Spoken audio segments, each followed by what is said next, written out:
a dar también las gracias a los organizadores, a CONAIF y a todos los patrocinadores por habernos invitado a la reunión, porque la verdad es que es una oportunidad única para hacer un encuentro con más de 650 asistentes y abrirnos la posibilidad de compartir lo que estamos haciendo en materia de eficiencia energética. Así que muchas gracias. Y por supuesto, pues intentaremos contar todo lo mejor que podamos y estamos a vuestra entera disposición para que cualquier duda pues podamos trasladarla y aclararla tras la exposición. Le voy a pedir a Miriam, si es tan amable, la presentación, correcto. En la siguiente diapositiva os voy a explicar un poco el esquema de la presentación. A título de introducción, pues os vamos a contar de manera muy breve, pero yo creo que es importante el contexto normativo, las principales actividades en eficiencia energética, para que tengamos el contexto y sepamos un poco dónde estamos y hacia dónde vamos, para luego pasar a centrarnos un poco en el Real Decreto 736 de 20/2020 de contabilización de consumos en instalaciones térmicas. Es un Real Decreto bastante nuevo. Se publicó en Boletín Oficial del Estado en agosto, con lo cual pues están surgiendo muchas dudas, muchas consultas, con lo cual también agradecemos este foro pues para intercambio de información y que podamos aclarar y también tener feedback por vuestra parte de aquellos puntos que necesitan aclaración y aquellos puntos que necesitan mejora. De este Real Decreto pues intentaremos explicar un poco los argumentos que lo justifican, las razones que hay detrás de ello. Analizaremos un poquito cuándo es obligatorio instalar estos dispositivos de contabilización, los trámites y plazos que tenemos que cumplir según la normativa y bueno, pues concluiremos con los principales mensajes con los que nos gustaría salierais de aquí y pudierais llevaros a casa. Si pasamos a la siguiente diapositiva, por favor, sobre el contexto. Sobre el contexto, pues bueno, como todos saben, pues en diciembre de 2015 pues estuvo este acuerdo histórico, la COP21, que prácticamente en aquel momento todos los países signatarios se comprometían a no exceder esos 2 grados, a medio de 2 grados de calentamiento de cambio climático. Y bueno, pues tras este acuerdo histórico, pues la Unión Europea, que siempre ha mantenido un liderazgo en estos temas de cambio climático, pues publicó su Unión por la Energía y lo que llamamos nosotros el paquete de invierno o el paquete de energía limpia para todos los europeos.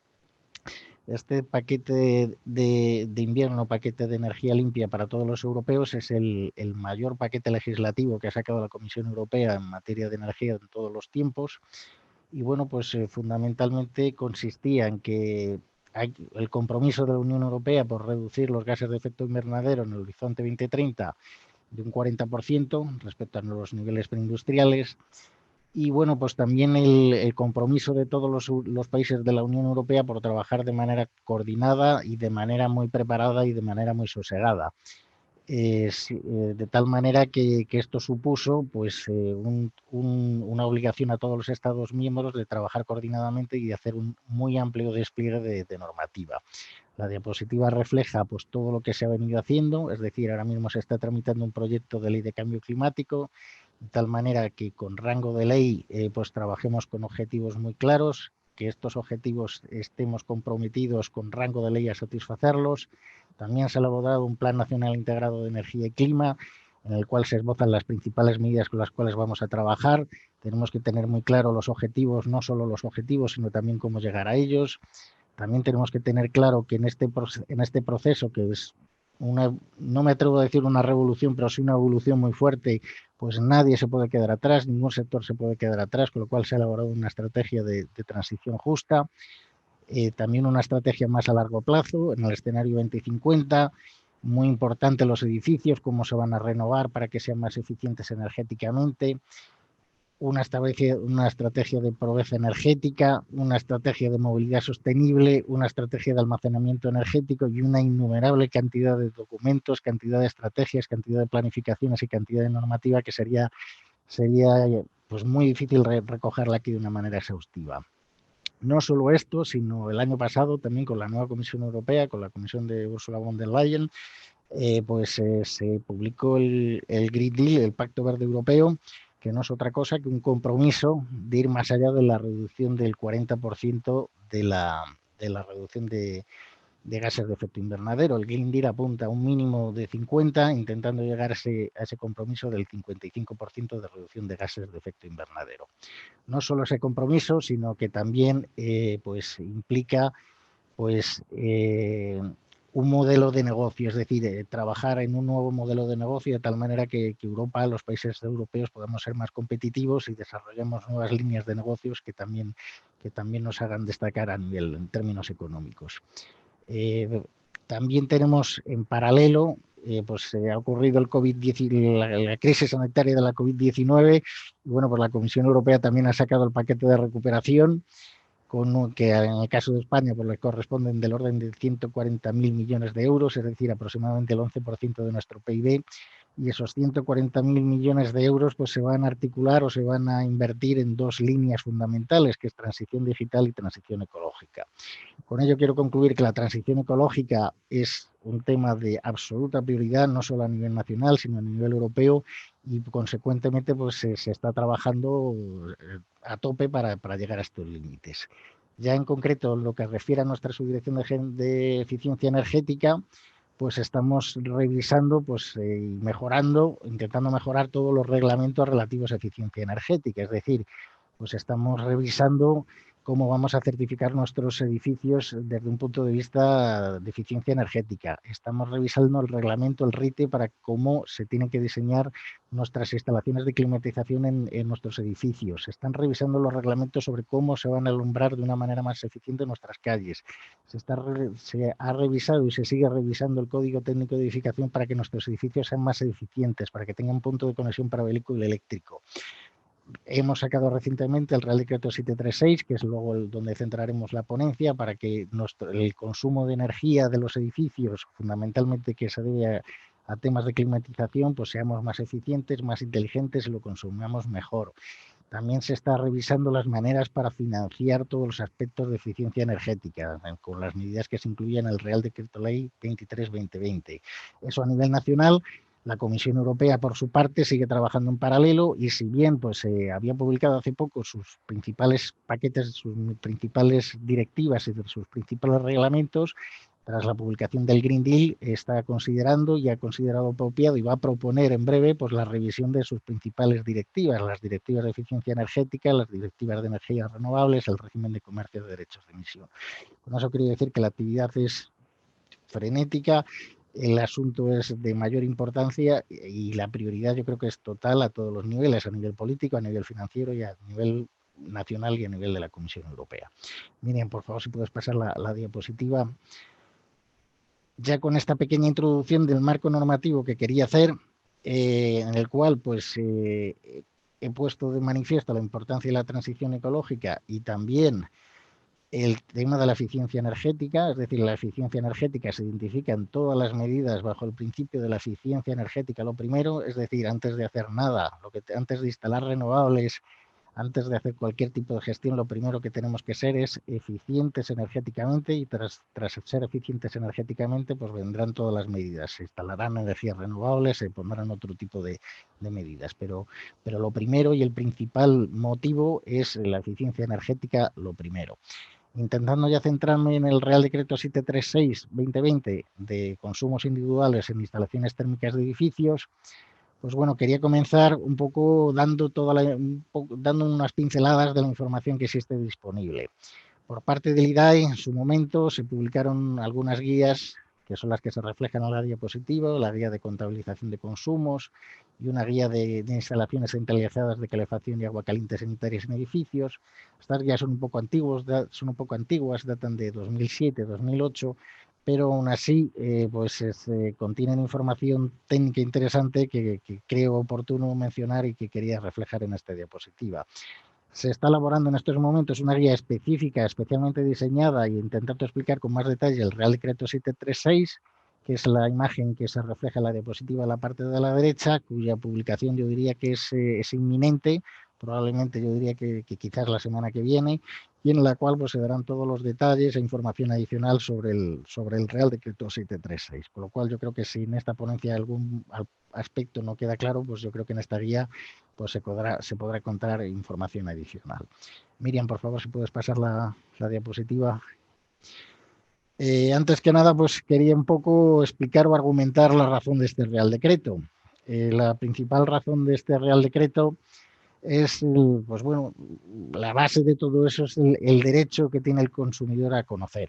Es decir, el conocimiento es la parte esencial que está detrás de esto y que justifica todo esto. Yo siempre recuerdo una frase que decía Kelvin y que se utiliza en todos los manuales de gestión, que es que aquello que no se puede medir no se puede mejorar. Entonces, lo que hay detrás de todo esto es medir para mejorar, tomar decisiones con mejor criterios, hacer un mejor seguimiento de las mismas bueno, pues hacer una mejor y mayor eficiencia energética, regular mejor. Y detrás de esto, pues en definitiva, las conclusiones que hay de todo esto es pues que el ciudadano, que la persona que habita en esa residencia, pues pueda tener un mayor confort, va a estar más a gusto, va a sacar partido a su instalación térmica. Las emisiones que va a tener la instalación centralizada van a ser mucho menor, lo cual es importante. Y hasta el sistema va a funcionar mucho mejor. Es decir, ahora mismo hay despilfarro, hay una utilización no inteligente de la instalación, con la cual muchas veces pues, vemos que en los últimos pisos pues, no llega el calor, no llega la energía térmica, con lo cual haciendo una mejor regulación, pues se va a hacer que el sistema funcione de manera más óptima e inteligente. Y luego, por supuesto, en la línea que se argumentaba de tener este derecho a información, pues está, por supuesto, el pagar en función de lo que se consume, lo cual también es un derecho básico que hay que tener muy en cuenta y que todo consumidor pues debe tener. Miriam, si puedes pasar la diapositiva, por favor. El Real Decreto lo que hace realmente es transponer un artículo de la Directiva de Eficiencia Energética, una de las directivas que mencionaba al principio. La mención de este tema dentro de la directiva, que es la Directiva 2012/27 de eficiencia energética, pues es relativamente sucinta. Es básicamente un artículo, con lo cual pues la referencia legal es corta, es muy breve. Si bien detrás luego la Comisión Europea, entendiendo que es un tema muy complejo, que muchos matices y muchos dobleces, pues ha sacado guías de recomendaciones, guías de instrucciones para que todos los Estados miembros pues intentemos adaptarnos y sigamos la directriz con mayor precisión. Con ello quiero decir que si bien aquí refleja un poco el artículo, detrás de este artículo hay páginas y páginas y páginas escritas en relación a este artículo de cómo se debe transponer, lo que se debe hacer y cómo ajustarlo perfectamente. La filosofía que hay en este artículo es que esta obligación solo debe imperar, solo se debe exigir si esto tiene sentido, es decir, si es técnicamente posible, si se puede hacer con unos criterios técnicos suficientes, que no se requiera una reestructuración, por así decirlo, de toda la instalación térmica, y muy importante si es proporcionado y tiene sentido desde un punto de vista económico. La filosofía es no obligar a nadie si esto no tiene un sentido económico. Si puedes pasar la diapositiva, Miriam. Volviendo un poco a las limitaciones que tenemos, muy importante, la directiva establece dos limitaciones. La primera, solo si es técnicamente posible y si es económicamente rentable. Es decir, si esto no tiene sentido económico, no se debería obligar. Si bien esta es la filosofía, es decir, no obligar si no es económicamente rentable, pues nuestra recomendación, y así se recoge la guía que se va a publicar próximamente del IDAE, es que por las muchas ventajas que esto tiene, que ya comentaba anteriormente, pues se va a tener más confort, la instalación va a funcionar mejor, la energía se va a repartir de manera más homogénea, aunque en el caso de que se concluya de que no es obligatoria, es muy recomendable y se recomienda encarecidamente que los titulares de la instalación pues valoren la posibilidad de instalarlo, ya que es muy recomendable, aunque desde un punto de vista económicamente pues no pudiera entenderse como no absolutamente rentable. Miriam, por favor, si puedes pasar. Las siguientes diapositivas reflejan un poco lo que sucede tanto en construcción nueva como en construcción antigua y un poco el contexto normativo que hay a este respecto. En obra nueva, en todos los casos, está exigido por el RITE, por el Reglamento de Instalaciones Térmicas en Edificios, es decir, hay que instalarlo. Esto se recoge en la instrucción técnica 1244, que intento recoger en la diapositiva, y en la cual pues viene a decir que todos los sistemas tienen que tener un sistema individualizado de contabilización, así como una posibilidad de interrumpir el servicio para ese piso, para ese local. Adicionalmente, pues yo me atrevería a decir que el RIT está salpicado de pequeñas cosas que incitan a ello, es decir, la IT3 de mantenimiento y la IT4 de inspección, pues puede que no se mencione, en algunos casos se menciona explícitamente, en otros casos de manera más subyacente, pero la filosofía es que las instrucciones de mantenimiento e inspección están diseñadas para hacer un análisis y siempre asesorar al cliente para que pueda mejorar en un uso más eficiente de la instalación, tanto desde un punto de vista de mantenimiento como desde el punto de vista de inspección. Como comentaba, en obra nueva siempre se exige, es obligatorio por RITE, y esto pues se debe a que en obra nueva pues es siempre económicamente rentable. Cuando se parte de un proyecto, de una hoja en blanco, pues se puede diseñar sin ningún problema para que esto se pueda instalar desde un punto de vista técnico muy sencillo y muy barato, con lo cual la instalación en todo caso es obligatoria. Miriam, si puedes con la siguiente, por favor. En el caso de edificios existentes, pues no siempre va a ser técnicamente posible ni económicamente rentable, con lo cual es lo que aborda es el presente Real Decreto. El presente Real Decreto, en primer lugar, según su artículo 3, digamos que conduce a la instalación de contadores individuales, entendiendo que es el sistema más fiable, que proporciona medidas más fiables y es el sistema mejor, y solo en aquellos casos que no sea posible, como veremos después, que en las instalaciones por montantes y columnas, pues a repartidores de costes. Y aún así en repartidores de costes sigue añadiendo la coletilla de siempre y cuando sea técnicamente viable y económicamente rentable. En la siguiente diapositiva pues vemos un poco también la evolución que ha tenido esto, es decir, en edificios anteriores a 1980, a lo que conocéis en el sector por el RICAS, el Reglamento de Instalaciones de Calefacción, Climatización y Agua caliente sanitaria. Antes a este reglamento, pues las instalaciones eran por columnas o por montantes. Con lo cual, pues bueno, lo normal es que aquí se instale por repartidores de calor. Posteriormente al RICAS, el RICAS ya establecía la necesidad de que los sistemas de distribución fueran en anillo con una entrada, digamos, común y con un servicio de interrupción, con lo cual de 1980 a 1998, que es el posterior RITE, el Reglamento de Instalaciones térmicas, pues las disposiciones iban a ser en anillos. Y posteriormente a este RITE de 1998 ya se establece la obligatoriedad de que los edificios en su momento de nueva construcción pues ya incorporen estos servicios de medición, con lo cual pues vamos a tener en sistemas de calefacción, yo creo que vamos a tener tres fases bien definidas. Los edificios posteriores a 1998 que ya lo tienen incorporado, y entre 80 y 98 anillo, y anteriores a 1980 pues en columna o en montantes. En agua caliente sanitaria la situación es un poquito distinta, porque el RICAS de 1988 y una orden de presidencia de gobierno, a diferencia de lo que se hacía en calefacción, estableció la obligatoriedad no solo en edificios de nueva construcción, sino también en edificios existentes, de establecer sistemas de medición de agua caliente sanitaria, con lo cual el agua caliente sanitaria debería estar instalado en todos los sistemas, salvo en algún caso pues que se entendiera que no era técnicamente posible. Miriam, si puedes pasar la diapositiva, por favor. Frente a esto, pues, ¿qué se ha querido hacer? La legislación, ¿cómo lo ha querido enfocar? Pues había dos maneras de enfocarlo. Uno, como lo enfocaron los países del norte de Europa, en los cuales pues venían a decir que en todos los casos hay que instalar los sistemas de contabilización de calefacción, y si no era posible, pues la carga de la prueba quedaba en el titular de la instalación. Es decir, se instala salvo que me demuestres que es absolutamente imposible, que no lo puedes hacer.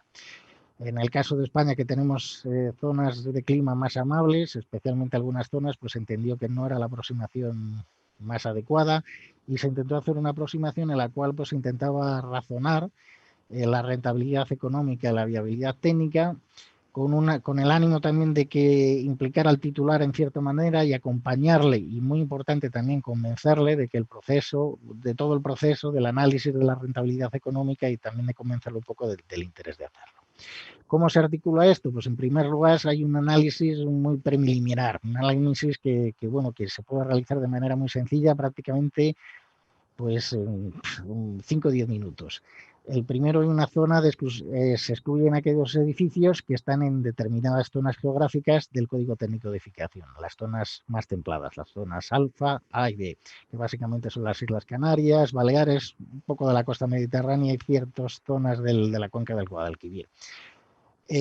¿Cómo se puede saber si un edificio está en esa zona? Pues la web, el IDAE ha desarrollado una web en la cual pues, se puede introducir el nombre del municipio y da con una precisión total en qué zona climática está. Por internet se puede encontrar fácilmente mapas también de las zonas climáticas de invierno del Código Técnico de Edificación, que entendemos que estos sirven como una primera aproximación, pero no son suficientemente precisas. Es decir, para tener una idea de por dónde podemos estar, pues pueden ser suficientes, pero recomendamos sin duda la web del IDAE, cuya dirección se encuentra en la diapositiva, y que en la siguiente diapositiva, si Miriam nos la pasa, pues intentamos explicar un poquito más. La diapositiva a la parte izquierda pues es lo que refleja la web de la IDAE. Simplemente hay que meter el nombre del municipio y nos saldrá la provincia en la que está y la zona climática, tan sencillo como eso.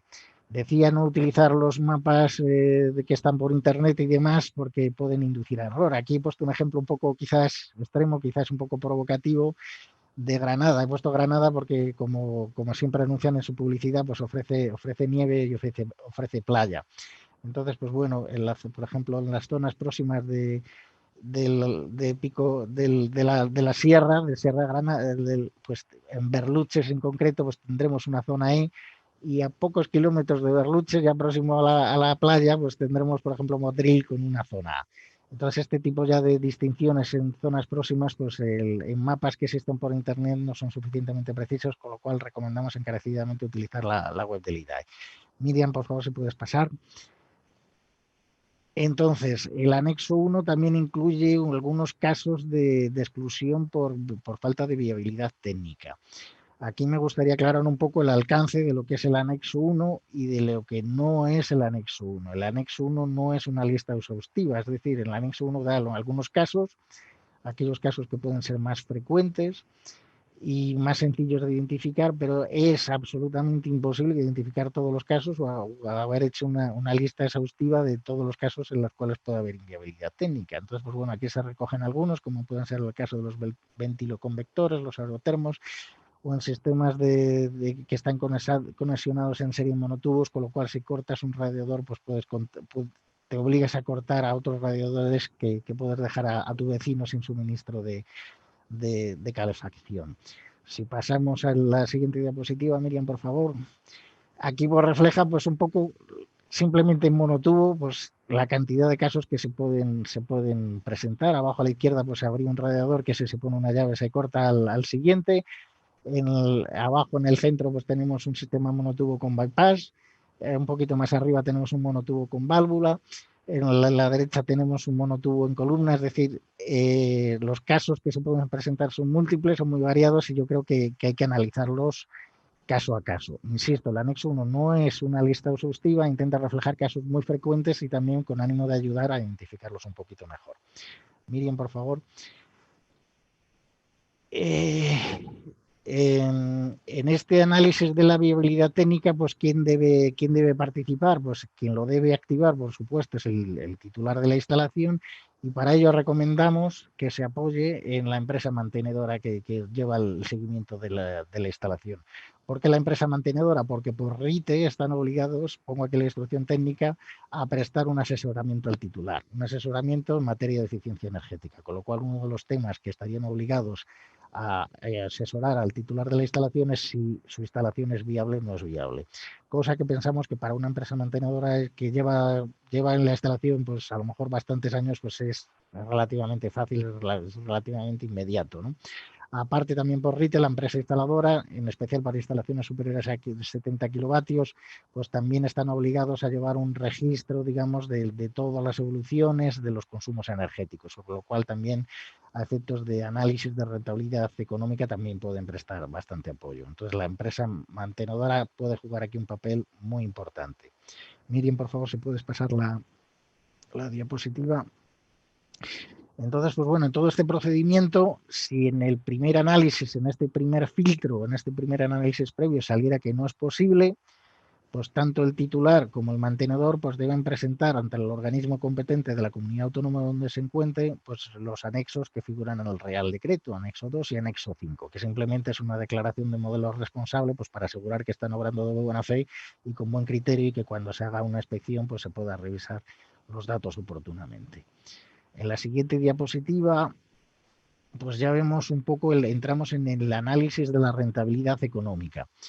El anexo 3 refleja un presupuesto estandarizado, que aquí me gustaría dejar muy claro, porque también hemos recibido algunas dudas, que es un presupuesto, no es el presupuesto que deba instalarse, es un presupuesto estandarizado, un presupuesto especial, por así decirlo, que puede servir como comparativa para evaluar si la instalación es rentable económicamente o no.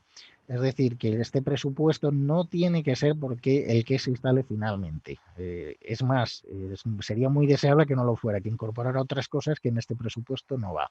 El presupuesto, como se recoge aquí, es de emisión gratuita, lo cual sabemos que era un tema un poco delicado, conflictivo, pero era una de las garantías que por parte del Ministerio se quería ofrecer al consumidor, al ciudadano.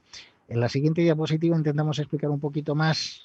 Miriam, por favor, sí, el tema que comentaba del presupuesto estandarizado, lo que dice el Real Decreto es que debe incluir los requisitos de lo que exige el Real Decreto. Es decir, que lo que no está exigido por Real Decreto no debería entrar en este presupuesto. Algunos ejemplos que nos han preguntado varios y que si me permitís, pues puedo decir, por ejemplo, si alguien quiere poner una válvula termostática con una aplicación que comunique con el teléfono móvil, magnífico. Lo recomendamos, lo apoyaremos y desde un punto de vista de eficiencia energética es fenomenal.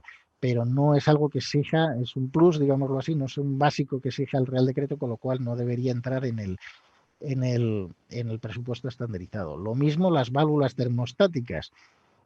Son muy recomendables sin duda, pero tampoco son un requisito del Real Decreto, con lo cual no deberían entrar en ese presupuesto básico, en ese presupuesto estandarizado. Realmente lo que dice el Real Decreto es que hay que contar con los medios necesarios para el control. En la diapositiva pongo que si tenemos un circuito en anillo, por ejemplo, pues basta simplemente una válvula de paso para cerrar todo el circuito, es decir, no es necesario una válvula termostática, sí es muy recomendable, desde luego en la guía lo recomendaremos, pero no debería entrar en ese proyecto, en ese presupuesto estandarizado. Y bueno, pues luego el presupuesto también recoge otro valor que nos han preguntado mucho al respecto, que es el nivel de ahorros. En la guía aquí se dará un poquito más detalle y en la guía se recoge que se pueden alcanzar hasta niveles de ahorros del 40%, con lo cual el nivel de ahorro pues debería estar en este rango, ¿no? Y siempre siguiendo un poco las indicaciones del mantenedor, que ha seguido un poco el consumo de la instalación. Miriam, por favor, si pasas. Ahora voy a ir un poquito más deprisa para que Alicia no me regañe que me estoy pasando de tiempo. En caso desfavorable, pues igual, la empresa instaladora deberá aportar ante la comunidad autónoma el anexo 3 que recoge el presupuesto frente a inspecciones y demás, y el anexo 5, pues el anexo 5 del titular. Miriam, por favor, si eres tan amable. Esta diapositiva pues intenta recoger el procedimiento, es decir, hay una fase inicial, un análisis previo que en cuestión de muy poquito tiempo el solicitante pues puede saber si está excluido por zona geográfica o por inviabilidad técnica. Si es así, pues tendría que presentar el anexo 5 y el anexo 2.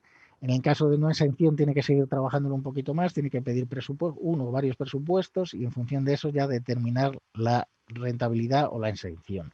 Si se concluye la obligatoriedad, sale que es técnicamente posible y real y económicamente rentable, pues debe instalar en el plazo de 15 meses. Miriam, si eres tan amable. Plazos, pues la diapositiva refleja los plazos para pedir este presupuesto. Está escalonado pues para que el mercado pueda asumir y se pueda redistribuir la carga de trabajo. Los primeros edificios que la primera fecha límite, el primer deadline sería febrero del año que viene, febrero de 2021, insisto, para presupuesto, no para instalación, y sería para aquellas zonas donde se entiende que va a ser más rentable, es decir, edificios con más de 20 viviendas y en las zonas más frías. Así, de manera escalonada se establece un calendario de tal manera que se pueda asumir por el mercado. Miriam, por favor, la siguiente. En la siguiente diapositiva pues es el calendario ya de instalación, que son 15 meses adicionales al calendario anterior del presupuesto, con lo cual aquí tienen todas las fechas según zonas climáticas y número de viviendas. Miriam, por favor. Y bueno, ya sobre los servicios de lectura, los equipos que hay que instalar son de lectura remota. El equipo que se instale de lectura remota significa que tiene que dar lecturas cada mes, entendiendo que el ser de lectura remota facilita mucho este ejercicio. Y en aquellos casos que estén ya instalados y que todavía no sean de lectura remota, se abre un periodo transitorio en el cual pues, se pueden dar las lecturas cada 2 meses. Con todo y con eso, en equipos ya instalados deberán reemplazarse antes de 1 de enero de 2027. Es decir, este se entiende que es un plazo que se da por directiva, que se entiende que es un plazo suficiente para que los equipos que estuvieran ya instalados, que no tuvieran lectura remota, pues se renueven o se consideren ya suficientemente amortizados. Miriam, por favor. Y bueno, sobre el reparto de los costes, este también es un tema importante. Todo esto se hace pues, para al final el consumidor tenga no solo los datos de su consumo, sino también pues, que se repercuta en lo que efectivamente paga. Para hacer el reparto entre costes fijos, el coste fijo pues lógicamente tiene que incluir los costes de mantenimiento, los costes derivados del mantenimiento de la bomba, etcétera, de las pérdidas de calor que hay en el edificio. Y bueno, pues aquí el Real Decreto lo que da es una recomendación, no es algo legalmente vinculante. Lo que la recomendación es, en primer lugar, que se tenga en cuenta la instrucción del mantenedor. El mantenedor va a conocer bien la instalación y va a saber, por ejemplo, si la instalación está bien aislada, si va a tener muchas pérdidas o si las pérdidas van a ser muy relevantes, por ejemplo, cosa que hay que tener en cuenta en la distribución de los gastos. Y en cualquier caso, pues se recomienda tener que el coste del peso variable tenga un peso mayor que el coste fijo. Es decir, esto no tendría sentido, no tendría ningún sentido si al final pues el coste fijo, haciendo una caricatura, pues fuera el 99% de la factura. No tendría ningún sentido. Entonces, lo que se intenta es que el coste variable tenga un mayor impacto sobre la factura total.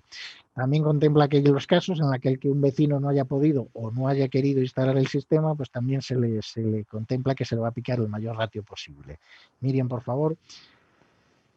El anexo 4 recoge pues, la información habitual que es preceptiva para facturas en otros suministros, es decir, pues el MIS de combustible, comparaciones con otros periodos de tiempo, también comparaciones con otros clientes, de tal manera que podamos saber si gastamos en exceso o no, etcétera, etcétera. Esos son los consumos habituales y el detalle lo pueden encontrar en el anexo 4. Miriam, por favor. Y bueno, pues el Real Decreto pues también contempla que, por ejemplo, que los anexos se puedan modificar por orden ministerial, con lo cual pues cualquier modificación, cualquier aclaración, cualquier información adicional, cualquier requisito adicional, pues podría incorporarse de manera inmediata. Y ya por último, creo que es la última diapositiva. Miriam, por favor, pues los mensajes con los que nos gustaría que nos llegaran. Pues que el Real Decreto traslada el mensaje de que solo es obligatorio, la intención nunca ha sido, digamos, imponer algo insensato, sino no doblar la mano a nadie, por así decirlo, sino establecer la obligatoriedad si es técnicamente posible y si tiene sentido económico, si es rentable económicamente, ¿no? Y por último, pues insistir que aunque se concluya que no es obligatorio, pues rogamos encarecidamente y desde luego es nuestra recomendación que se valore muy mucho la posibilidad de instalar por todos los beneficios que esto aporta. Y estos eran los mensajes principales que queríamos transmitir y nada, agradecer vuestra atención y quedo a vuestra disposición para cualquier aclaración o información que se pueda necesitar.